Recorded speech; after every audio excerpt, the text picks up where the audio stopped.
கிறிஸ்துவுக்கு அன்பான தேவனுடைய பிள்ளைகளை ஆண்டவரும் உலக இரட்சகருமான இயேசு கிறிஸ்துவின் இணையற்ற நாமத்தினாலே உங்கள் யாவரையும் வாழ்த்தி ஆசீர்வதிக்கிறேன். இந்த டிசம்பர் மாதம் 19ஆம் தேதி மங்கள வார்த்தை நிகழ்ச்சி மூலமாக உங்களை நேரடியாக உங்கள் வீடுகளிலே சந்திப்பது எனக்கு ரொம்ப சந்தோஷம். கர்த்தர் உங்களை ஆசீர்வதிப்பாராக. இன்றைக்கி காலையிலேயே எழுந்து உட்கார்ந்து நான் என்ன செய்தாலும் வாய்க்கலை, எது செய்தாலும் உருப்படலை, எங்கே போனாலும் ஃபெயிலியர், என்ன செய்ய போகிறேன்னு சொல்லி உங்கள் எண்ண அலைகளை அலசி கொண்டிருக்கிற இந்த நேரத்தில் நீங்கள் செய்கிற காரியங்கள் எல்லாம் வாய்க்க பண்ணுவதற்கு ஆண்டவர் நல்ல ஒரு ஆலோசனையோடு இன்றைக்கி உங்கள் மத்தியில் தேடி வந்திருக்கிறாரு. என் கூட எடுத்து வாசிங்க. 1 கொரிந்தியரின் புஸ்தகம் 3ஆம் அதிகாரம் 7வது வசனம் சொல்லுகிறது, நடுகிறவனாலும் ஒன்றுமில்லை, நீர் பாய்ச்சுகிறவனாலும் ஒன்றுமில்லை, விளையச் செய்கிற தேவனாலே எல்லாம் ஆகும். எல்லாம் ஆகும். யாராலே? விளையச் செய்கிற தேவனாலே எல்லாம் ஆகும். நல்ல விளைச்சல் கிடைக்குன்னு சொல்லி நம்பி இன்வெஸ்ட் பண்ணீங்க.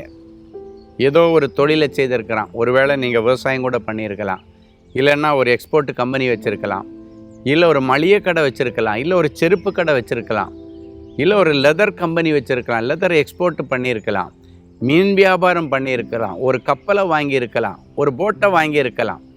நல்ல அறுவடை கிடைக்க, நல்ல விளைச்சல் இருக்கும், நல்ல வருமானம் வரும் அப்படின்னு சொல்லி நீங்கள் நம்பி வாங்கினீங்க. ஆனாலும் அதில் நல்ல விளைச்சல் இல்லை. காரணம், விளையச் செய்கிறவர் உன் வியாபாரத்திலே உன் வாழ்க்கையிலே இல்லை. விளையச் செய்கிறவர் இல்லாமல் விளைச்சலே கிடையாது. நீ இன்வெஸ்ட் பண்ணியிருக்கலாம். இந்த வசனம் சொல்லுகிறது, நடுகிறவனாலும் ஒன்றுமில்லை, நீர் பாய்ச்சுகிறவனாலும் ஒன்றுமில்லை, விளையச் செய்கிற தேவனாலே எல்லாம் ஆகும். நான் நட்டேன், அப்பல்லோ நீர் பாய்ச்சினான், தேவனே விளையச் செய்தார் என்று அதுக்கு முந்தின வசனம் சொல்லப்பட்டிருக்கிறது. உன்னுடைய நண்பர்கள், தெரிந்தவர்கள் உனக்கு அவர்கள் ஜெபமாகிய நீரை பாய்ச்சலாம், உதவிகள் செய்யலாம், ஆனால் தேவன் ஒருவரே அதை விளையச் செய்கிறவர். நீ இது ரெண்டையும் செய்துட்டு ஆண்டவரை உன்னுடைய வாழ்க்கையில் நீ வைக்கலைன்னா விளைச்சல் இருக்காது. பவுல் நடுறது எதுக்கு அடையாளம்னா முயற்சி அப்படின்னாச்சுன்னா இன்வெஸ்ட்மெண்ட் பண்ணணும், அதுக்காக உழைக்கணும், அதற்காக திட்டமிடணும், அதற்கான எஃபர்ட் போடணும். அதுதான் பவுல் நடுறது. அப்பல்லோ நீர் பாய்ச்சுகிறது என்று சொல்லக்கூடியது உன்னுடைய நண்பர்கள், ஊழியர்கள் உன் கூட இருந்து உனக்கு ஜெப உதவி, நீர் பாய்ச்சுகிறதுனா ஜெப உதவி செய்கிறது. ஸோ ஜெபம் இருக்கிறது, உழைப்பு இருக்கிறது.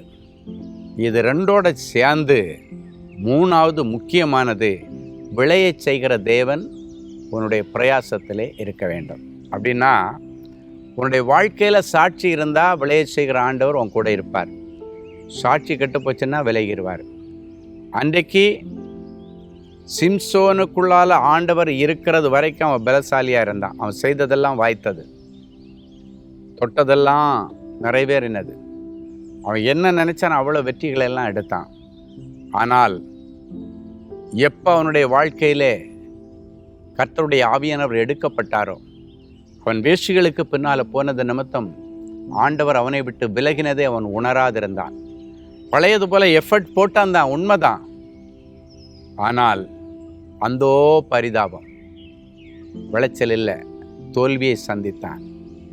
கண்கள் பிடுங்கப்பட்டது. அவ்வளோ பலசாலியாக இருந்தவன் ஒரு நொடி பொழுதிலே விரோதிகளிடத்தில் சிக்குண்டான்.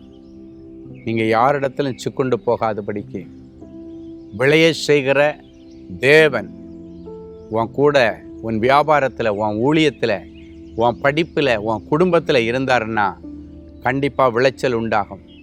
தானிய விளைச்சலும் உண்டாகும், கற்பத்தின் கனி என்கிற விளைச்சலும் உண்டாகும், ஆத்துமாக்களாகிய விளைச்சலும் உண்டாகும். நீ ஒரு நாளும், நீ கஷ்டப்பட்டு உழைச்சது ஒரு நாளும் வீண் போகாது. ஸோ நீ நடனம், முயற்சி எடுக்கணும், நல்லா ஜபிக்கணும், 3வது சாட்சி இருக்கணும். இது 3 இருந்தால் அமோக விளைச்சல். பாத்திரம் நிரம்பி வழியும், கடன்களை அடைக்கக்கூடிய அளவுக்கு பரலோகம் மதகளை திறந்து ஆசீர்வதிப்பார். விளைச்சல் இல்லையே, வருமானம் இல்லையே, கஷ்டப்பட்டு உழைக்கிறேன், வீணாக போகுது, காலையில் நைட்டு வரைக்கும் உழைக்கிறேன், மாதம் ஃபுல்லாக உழைக்கிறேன், ஒரு பைசா வருமானம் இல்லை, நான் உழைச்சி அடுத்தவங்களுக்கு தான் வருமானம் வருது, நான் உழைக்கிறதுனால மற்றவங்களுக்கு சம்பளம் கொடுக்குறேன், அவங்களுக்கு காரியங்கள் நடக்கிறது, நான் உழைக்கிறதுனால அடுத்தவனுக்கு வட்டி கொடுக்குறேன், அவனுக்கு காரியங்கள் நடக்கிறது, எனக்கு எந்த ஒரு விளைச்சலும் இல்லை, ஒரு பைசா மிச்சம் பிடிக்க முடியலை. கர்த்தர் மிச்சம் பிடிக்க வைப்பார். சாட்சியை காத்துக்கொள்ளுங்கள். ஜெபிக்கலாமா? அன்பான ஆண்டவரே, உமக்கு நன்றி. என் பிள்ளைகளுடைய கடின உழைப்பை கர்த்தர் பார்த்திருக்கிறேன், ஜெபத்தையும் கர்த்தர் கேட்டிருக்கிறேன். ஆனால் சாட்சி இல்லாததினாலே விளைச்சலை பெறுவதற்கு பதிலாக நஷ்டங்களை அறுவடை செய்து கொண்டிருக்கிறார்கள். தானியங்களை அறுவடை செய்வதற்கு பதிலாக, லாபங்களை அறுவடை செய்வதற்கு பதிலாக இழப்புகளையும் நஷ்டங்களையும் அறுவடை செய்து கொண்டிருக்கிறார்கள். இந்த நிலைமைக்கு இன்றைக்கு முடிவு வரும்படிக்கு ஆண்டவரே, என் பிள்ளைகளுடைய வாழ்க்கையில், வியாபாரத்தில், ஊழியத்தில் ஆண்டவர் இணைந்து கொள்ளுவீராக. உம்மை தக்க வைத்து கொள்ளுகிற கிருபை இவர்களுக்கு தாரும். ஆண்டவர் தன்னை விட்டு எடுபடாத நல்ல பங்கை மரியாள் தெரிந்து கொண்டது போல இவர்கள் ஒவ்வொருவரும் வியாபாரம் செய்கிறவர்களாக இருக்கலாம், ஊழியம் செய்கிறவர்களாக இருக்கலாம், வேலை செய்கிறவர்களாக இருக்கலாம், விளையச் செய்கிற கர்த்தரை கூடவே வைத்து 30, 60, 100, லட்சமும் கோடியுமான விளைச்சலை பெற்று இந்த பூமியில் கடன் இல்லாமல் வாழட்டும். அநேகருக்கு ஆசீர்வாதமாக இருக்கட்டும். இயேசுவின் மூலம் பிதாவே, ஆமேன்.